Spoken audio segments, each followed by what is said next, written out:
घणियूं जोर सां जो घणियूं रोज़ानो घणियूं नमाज़ूं बे दिहाड़े 5 थियूं 10 वरी 3 दिहाड़े 5 थियूं 15 वरी 2 मथे माना 3.5 ॾींहं घणा दिहाड़ा 3.5 ॾींहं माण्हुनि खे त चवंदासीं नबी गुज़ारे वियो 3 ॾींहं जनाज़ो रखी कुर्सी ते कब्ज़ो करे पोइ नबी खे वञी पूरियूं माण्हुनि खे धोखे में रखण दा 3 ॾींहं नबीअ जो जनाज़ो पियो हो अड़े ग़लत न चओ खुदा जे कहर खां ड्रिजो इहो कूड़ न हणो महबूब करीम पंहिंजे ज़िंदगी में 3.5 ॾींहं अॻे सिद्दीक़ खे मुसल्ले ते बीहारे छॾियो आहे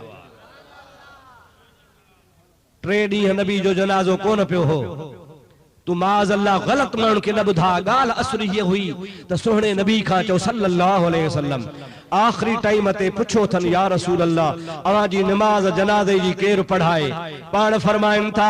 जेकॾहिं मां हिन दुनिया में आहियां तब तव्हां जो इमाम आहियां पर जे दुनिया मां लाॾाणो करे वञा त बि मां मुहम्मद तव्हां जो इमाम आहियां ॿियनि जा जनाज़ा पढ़बा मां मुहम्मद करीम जो जनाज़ो कोन पढ़बो छो त मां हयातुन नबी आहियां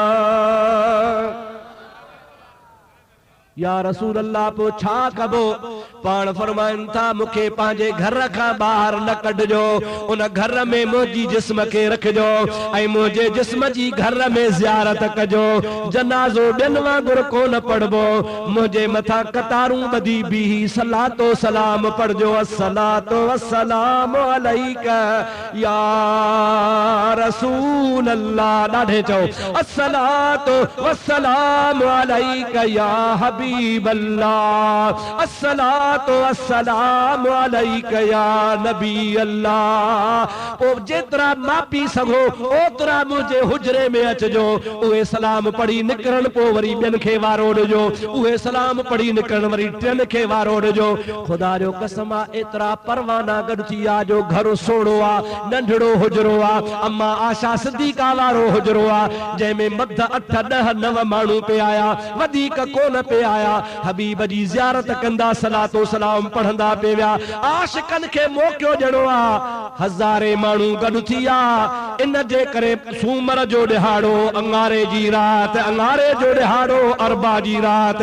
अरबा जे ॾिहाड़े मुंहिंजे महबूब करीम खे जाइ ॾिनाऊं जो सभिनी खे दीदार करणो हो बाक़ी इन्हीअ जे लाइ कोन रखियो हो त अॻ में कुर्सीअ ते कब्ज़ो कयो कुर्सी त मुहम्मद मीर अॻे ई ॾेई वियो तो केतो धोखा दी माण्हू खे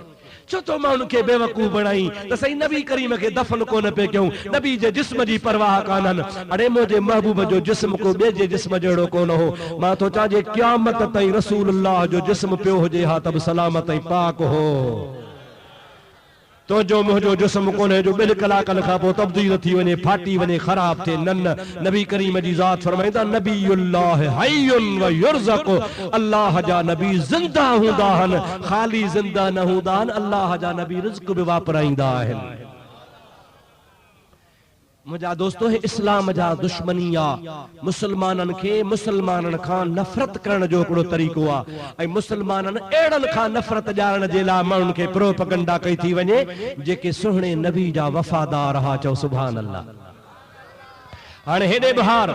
चवनि था त 3 ॾींहं लॻा वञी कुर्सीअ खे नबी खे दफ़न न पे कयूं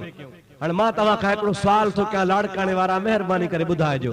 भला हू त लॻा वञी कुर्सी खे नबी करीम खे दफन ही न पिया कनि अली काॾे वियो हजरत अली हुया या न हुया हजरत अली जो चाचो हजरत अब्बास हुयो या न हुयो हजरत अब्बास जो फर्ज़ सैयदना इब्ने अब्बास अब्दुल्लाह बिन अब्बास हुयो या न हुयो ॿिया अहल बैत हा मिट हा माइट हा खोड़ हा ॾिठूं त भला ॿिया वञी लॻा आहिनि कुर्सीअ खे उहे त पहिरें ॾींहुं दफ़न कनि हा पर मुंहिंजा दोस्त न इन्ही कम में इन्ही अमल में इन्ही तरीक़े में सिद्दीक़ सां फारूक सां उस्मान सां अली बि भाङे भाई वारा इहे पे अली साईं कयो जीअं ॿियनि पे कयो मालूम थियो त इहो ख़ुदि फ़ैसिलो मुंहिंजे मुहम्मद करीम जे ज़ात बाबरकाह जो हो हे रुगो शोशो आहे सरकार जे सहाबा किराम खां नफ़रत ॼाणण जो मां दुआ कंदुसि त अल्लाह ताला तोखे महबूब मुहम्मद करीम जे सहाबा जो अदब नसीब फरमाए छॾे।